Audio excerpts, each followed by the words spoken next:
It's the climax of a compelling Formula One season. For the 10th time, the championship will be decided at Suzuka, a 155,000 sellout. We've gone the distance. Now everything will be resolved over 53 laps and 191 miles. Enjoy the Japanese Grand Prix with Martin Brundle and James Allen. Thank you, Jim. Good evening, everybody around the world, in the UK, watching us at Grove, the Williams team. Sir Frank Williams watching, I know, unwell, unable to travel this weekend out to Suzuka to see whether his team can win the Constructors' Championship. A lot of the teams also having parties at home up in the middle of the night. Hope you're enjoying yourselves. Constructors' Championship. There is Raikkonen in the zone. Not really been himself so far this weekend.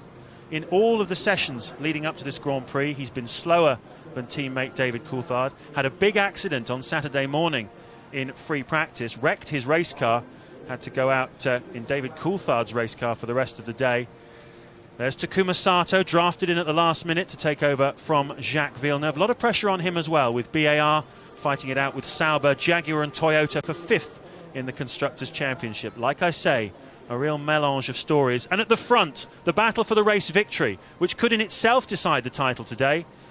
If anybody other than Raikkonen wins it, with Schumacher out of the top 10, then Michael Schumacher will be the champion, whatever happens. Michael Schumacher just needs 1 point this afternoon, and that is the grid. An unlikely looking grid, I think you'll all agree. Affected yesterday by the rain, which fell about 15 or 20 minutes before the end of single lap qualifying. And that was a gift for both Barrichello and Montoya, D'Amata and Panis as well, because it meant that the Ralf Schumachers, Jarno Trullis, Michael Schumachers of this world were not able to go out in dry conditions and get in front of them. And Martin, really this grid couldn't be more mixed up and jumbled up in terms of giving us drama this afternoon in what was already a state of high tension and high drama here at Suzuka. Yeah, certainly it's been a fascinating weekend and it's set the scene. If only Montoya was still in this World Championship, but for a little bit too much rain over in Indianapolis, we may have seen an even more compelling story this afternoon, but that's not the case. And at the moment, you'd have to say Michael Schumacher's got rather more to lose than to gain, so you'd expect him to be tentatively picking his way through this pack. But I know from experience, if you're not pushing too hard for one reason or another, often you have to be careful somebody else doesn't tag with you. You've got to be on the offensive, otherwise you're either giving pressure or taking pressure in a Formula One car. So he's got to get on it a little bit. And we have seen some spectacular drives by Michael Schumacher through the field. We've also seen him trip over people from time to time too, so it'll be a challenge for him. Raikkonen, he's got to make the move quite quickly, because if Barrichello and Montoya head off into the distance, then it's almost over for him, I think, in terms of raw pace. And from what I saw around the racetrack, the Williams is the best balanced car around here, and the Michelins look strong with good mechanical grip. If it does start to drizzle, there's moisture in the air, we know the Michelins to be good in those conditions. So one way and another, it should be between Barrichello and Montoya for the Grand Prix win. And somehow Raikkonen's got to get on terms with those guys very early on. He can't afford to have 10 or a dozen laps tucked up behind, a Jaguar or something like that. Well, that's a very good point there, as Michael Schumacher just clears a bit of debris away from his face, focuses on the track ahead. A lot of cars in front of him. His worst qualifying slot in a Ferrari, the worst qualifying slot he's been in since 1995, the Belgian Grand Prix, which those of you who've been following Formula One for that long will remember. In the wet, he won at Spa from 16th on the grid. So there are all kinds of precedents for what's about to follow here this afternoon. We've seen Mark Webber in a Jaguar holding the field up in Hungary to the advantage of Alonso, who scampered away. Could the same thing happen here today for Barrichello and Montoya and mess it all up for Raikkonen? So much can happen.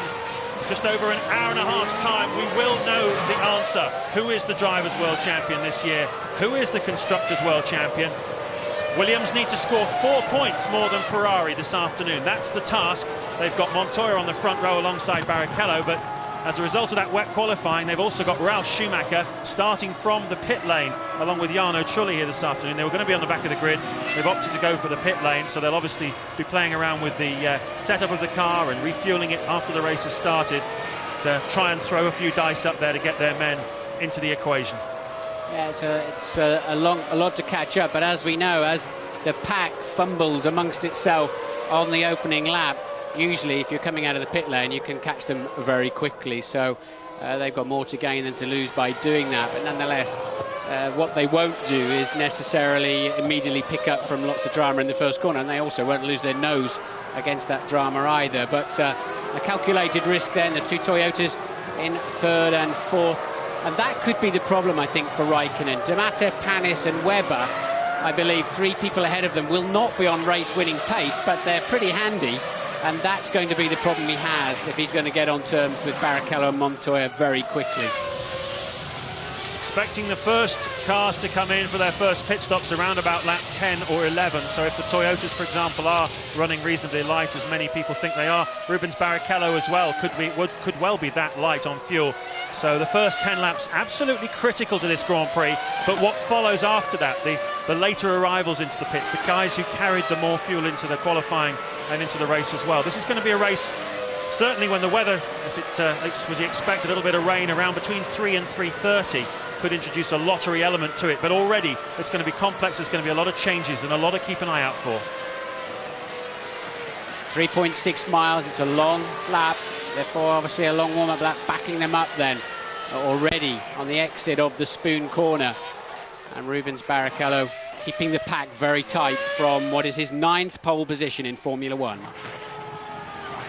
This is the revised 130R corner. You'll be seeing this at racing speeds of around 200 miles an hour next time the cars come through here. A lot of drivers, Martin, complaining that although they've changed this corner and made it easier in some ways in terms of the angle you go at, there are bumps in the middle of it, and a number of them are very scared about following each other through there. It's very easy, Montoya was saying last night, to lose control of the car over a bump at 200 miles an hour. And of course you can see it's going to be a big accident if you have it.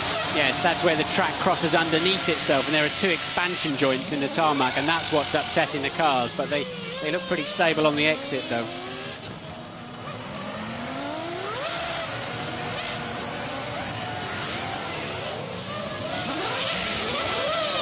Capacity 155,000 crowd then, all expectant. The Japanese fans here, they love their Formula One racing. They've seen plenty of great stuff over the years. One of the Minardis there, Jos Verstappen, dives into the pit lane. The crowd have all got their raincoats ready. We are all ready to get this Grand Prix underway.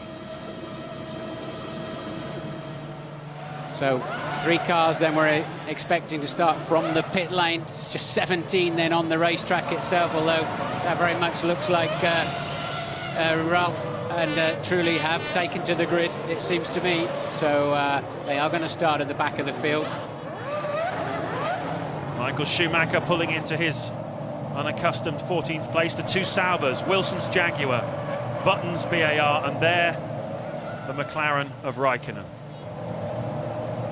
Everybody's there, we're all ready. Since Michael Schumacher, his only retirement was Brazil this year, where he had a crash. It could happen, but you have to say that Ferrari is pretty bulletproof, and at the moment Ferrari are looking very strong here at Suzuka. Ted, what can you tell us? Yeah, down at Renault, James, I can tell you it definitely was an engine failure for Fernando Alonso. That's what's come over the telemetry, that's what came over the radio. Terrible shame for him, he was chasing 4th in the Drivers' Championship. I think he deserved that, never mind. Jarno Trulli in the sister Renault is in 8th place then at the moment, having started plumb last on the grid. Barrichello leads David Coulthard by 15.5 seconds. Kimi Raikkonen is 6.9 seconds behind.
Grand Prix, the final round of the 2003 Formula One World Championship.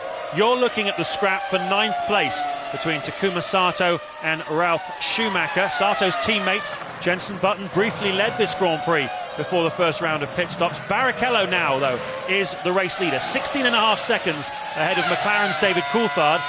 Coulthard is outpacing Raikkonen, his teammate, at the moment by 3/4 of a second a lap. Raikkonen's now dropped down to about 9 seconds behind Coulthard in 3rd place. 4th is D'Amato, 5th Button, 6th is Panis, 7th Webber, 8th Trulli, 9th Sato and 10th Ralf Schumacher, but not for long if the German's got anything to do with it. So Michael Schumacher then, we know, had to pit to take a new nose, having tripped over this man Sato that his brother is now following closely. Montoya was leading the Grand Prix comfortably and had to retire with hydraulic problems. Lots of action. Kimi Raikkonen, though, fuel or no fuel, James, he's in 3rd place. His pace is not good.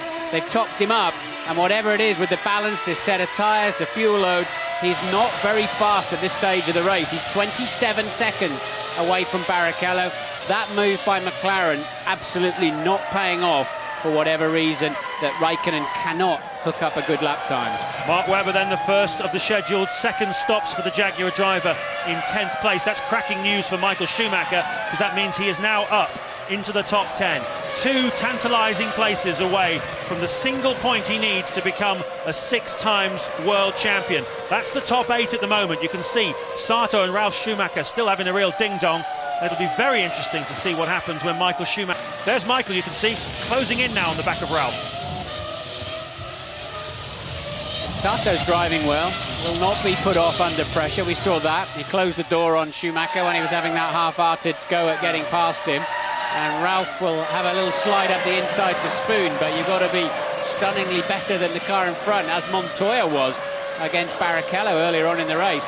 There then is Michael Schumacher cruising up behind them, and Webber falling away quickly in the background. Barrichello leads Coulthard then by 18 seconds. Raikkonen is 10 seconds behind.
Ten laps to go in the final Grand Prix of 2003. James Allen and Martin Brundle with you. Rubens Barrichello is doing the job Ferrari wanted him to do. He's leading this Grand Prix, stopping Kimi Raikkonen, who's there in your shot, from doing so. Raikkonen has to win to become champion today. At the moment, they're 2 and 3. Jenson Button having a very strong run in 4th place. Jarno Trulli is in 5th. Takuma Sato standing for the BAR team for Jacques Villeneuve at very, very late notice. Once again, heading for a points-paying finish here and is in 8th place. And even if Barrichello wasn't leading this race, that's all Schumacher would need to be on target to win the title. So Michael just has to keep it on the island for the last remaining few laps, and he's the world champion again.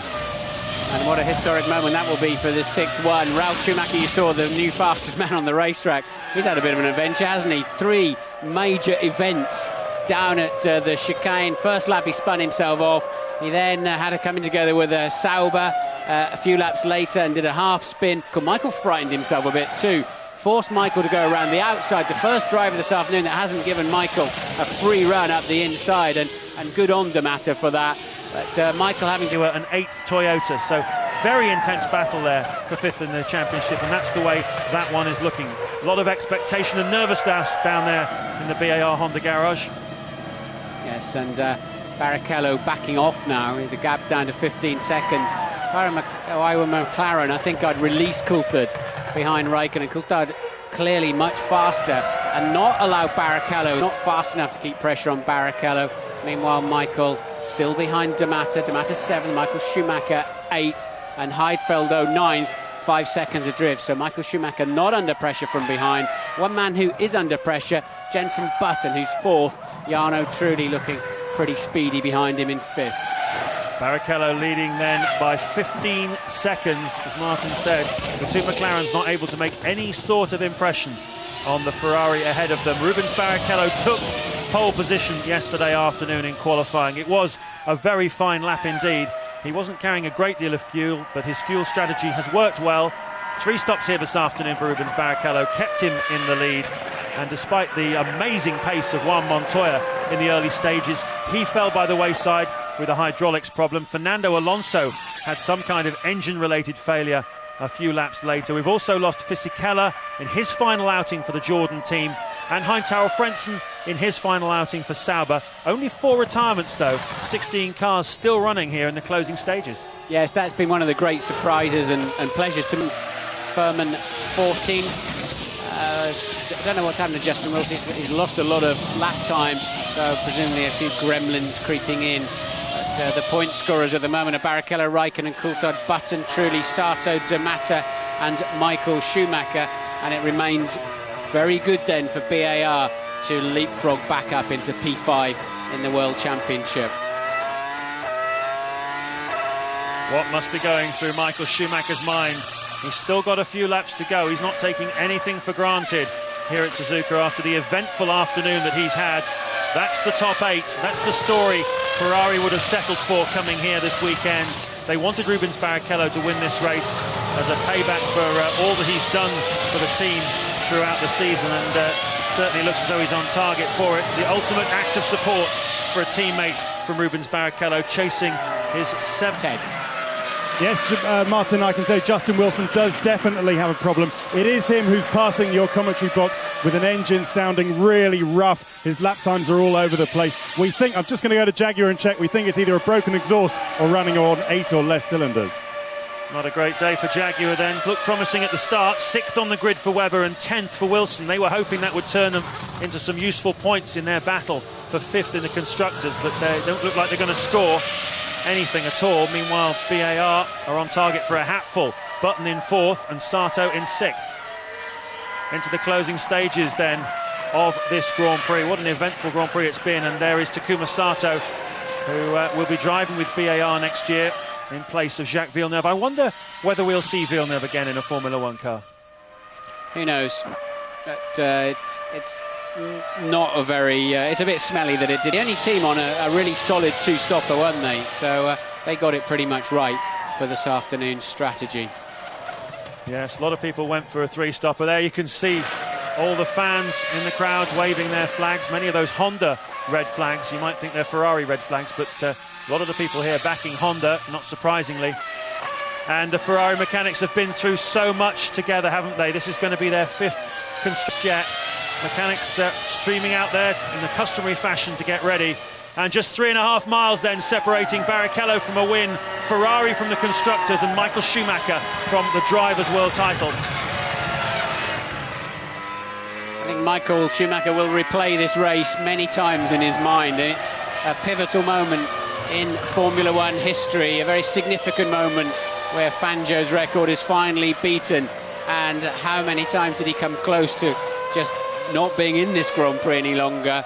But Barrichello's been up there as his safety net anyway, keeping the tantalisingly close Kimi Räikkönen in second place, away from those crucial 10 World Championship points. Is Barrichello your driver of the day? There's a lot of, I think there's some good drives out there, and Sato's been good. I think Barrichello's been solid, frankly. I think Montoya put a lot of manners on him on the first lap. I'll go for Jenson Button in fourth place under difficult circumstances. I think he's done a stellar job for the team this weekend, so that would certainly be my man of the day. There's Kimi Räikkönen. He can do nothing about the scenario that is playing out in...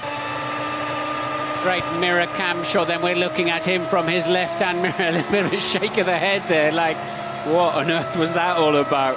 And the Toyota coasting past him, doesn't matter anymore now, of course. And the team then going up there ready to see what will be a very emotional podium. And Barrichello then winning, what is that, his 7th Grand Prix of his career, his 180th start. And I'm pleased to see that. I think he's driven very well, and the drive that Barrichello put in Silverstone earlier on in the year was just something quite exceptional. But exceptional is not how I would describe Michael's drive today. So, Barrichello the winner, Räikkönen second, Coulthard third. That will be your podium. The world champion will not be on the podium. He finished only 8th, but I think he'd be glad to have finished there after the race that he's had, knocking his front wing off of Takuma Sato's car early on when he made an attempt to pass the Japanese driver. Later on, almost colliding with his brother and Cristiano de Mata in the closing stages of the Grand Prix. But like a cat, he has 9 lives, Michael Schumacher, and he's survived through. Button 4th then, Trulli 5th, a tremendous drive from him from the very back of the grid, 20th place he started in. It's Takuma Sato 6th, Damata 7th, Michael we see in 8th place. There's Mark Webber, he was 11th for Jaguar. Just congratulating Michael Schumacher on his way back into the pits. I thought Michael was going to run into somebody coming back to the pits as well there for a moment, but surely they'll throw him up on the podium as well, won't they? Give him a bit of glory for winning the title. They ought to, not just the top 3. It's been a while since we had a world champion who didn't finish the Grand Prix on the podium, isn't it? Of the race he was crowned champion. I can't think when that was, actually. Hopefully our statistician will dream that one up. It's going back away, though, I think. Tremendous achievement. I have to ask you also, I ask you each race who your driver of the day is. Who's your driver of the championship?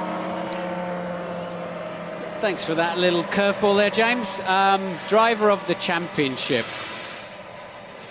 You've got to give it to Michael, haven't you? Other people under pressure didn't deliver enough pace, or went a bit wobbly in the head, made silly mistakes. And although he had a good attempt at that today, Michael's the man. He had a very poor start to the season, got it all back together, kept his head, kept it on the road when he needed to. Now they are getting ready to measure the front tyre. Is that a chock? That's a chock they're putting underneath there. They'll go into Parc Fermé scrutineering now to check that they're all above board and within the regulations, but no, you've got to give it to Michael Schumacher, haven't you? He's the one that, when the chips were down, came up with the goods. 6 victories this season.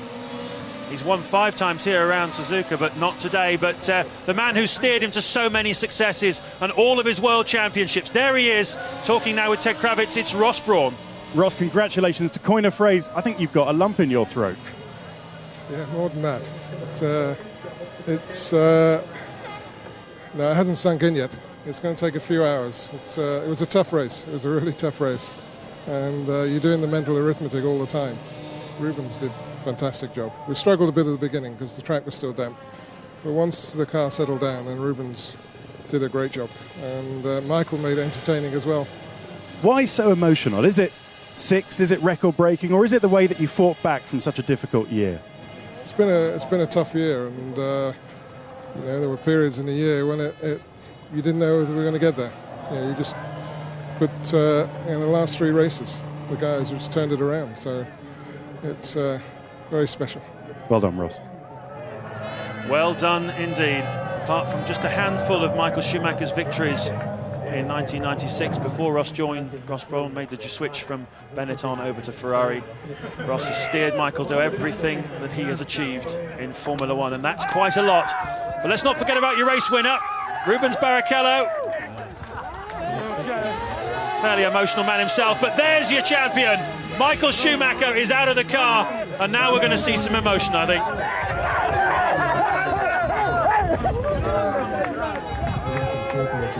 Yeah, the way it looks from here, and then right outside our commentary box, you'd think Rubens has just won the World Championship. But Michael, of course, doesn't make it into the hallowed 3 in Parc Ferme. And you're right, James, it's all a little bit back to front, isn't it? The way this one has worked out. But now finally... Rubens clearly saying to him, come up on the podium, but that doesn't look like it's going to be part of the agenda. But for Michael Schumacher has other business in mind anyway. Those are the mechanics with whom he's been through everything. A tremendous team player. Michael Schumacher stays late in the evenings, works hard, takes his mechanics out for dinner when he wins Grand Prix, buys them presents, keeps them motivated, and this is the result. 6 World Championships. Fangio consigned to the history books. Many of us were not around, those of us who love Formula One racing, to see Fangio's races. I certainly wasn't, but we were here today when we saw this. Jean Todt, the boss of the Ferrari team, congratulates him. There's Rubens Barrichello. And it's a 3-way love-in at Ferrari, and who can blame them? Constructors' champions and drivers' champions. Take Michael with you, for goodness sake. He's got to be up there on the podium. Herbie splashed there, trying to get the top 3 up there for starters. But it's going to seem very strange. Michael's going to have to stand there and applaud the podium if they don't get him up there. You'd have to say presentationally for Formula One, it really isn't quite right. He does need to be up there, doesn't he? So everyone can salute him. But instead, he's chatting with Takuma Sato down there, who he tangled with early in the race, but it doesn't matter now, does it? Good to see Coulthard back on form. The monkey off his back, hopefully, as he heads into the winter break. Plenty of testing. McLaren with a lot of work to do this winter, as have all the other teams, to make sure they stay in touch with the ever-dominant Ferraris, as it all turns out. Wilson did get over the line, look, eventually, and stayed in 13th place ahead of Furman, despite a slightly sick car. 16 finishes then. And now let's look, hopefully, at the constructors in a moment, but now Barrichello is coming on to the podium. The Norman Wisdom Act, as always, from Rubens when he gets up there. 7th time he's been a Grand Prix winner, and well, he did the job today for Michael Schumacher, but Schumacher helped himself in the end with that 8th place.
They'll be going bananas back in Maranello, the home of Ferrari, where, as always, they've set up a Diamond Vision screen in the town's main square. Fairly anonymous little town, but there'll be a lot of jumping about there at the moment as Rubens Barrichello hoists the winner's trophy.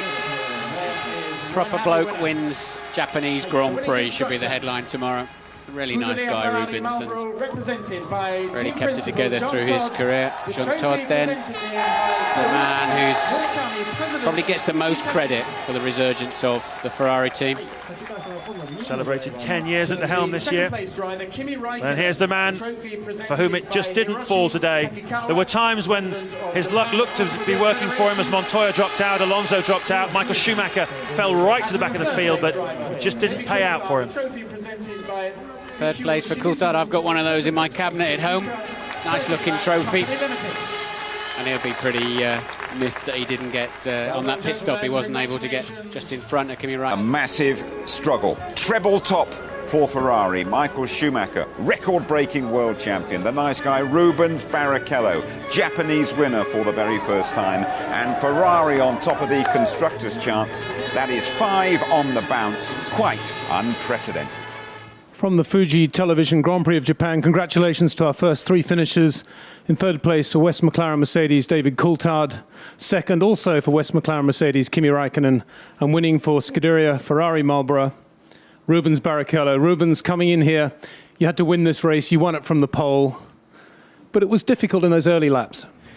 It was always very difficult because we had a situation that I think it helps our competition. I mean, it was not damp, but it was some sort of a small water in some sort of a corners. I mean, going to spoon that right-hander, especially on the first laps where Montoya overtook me, my car was very twisty. So it was hard to keep control, and I almost lost it on the first lap.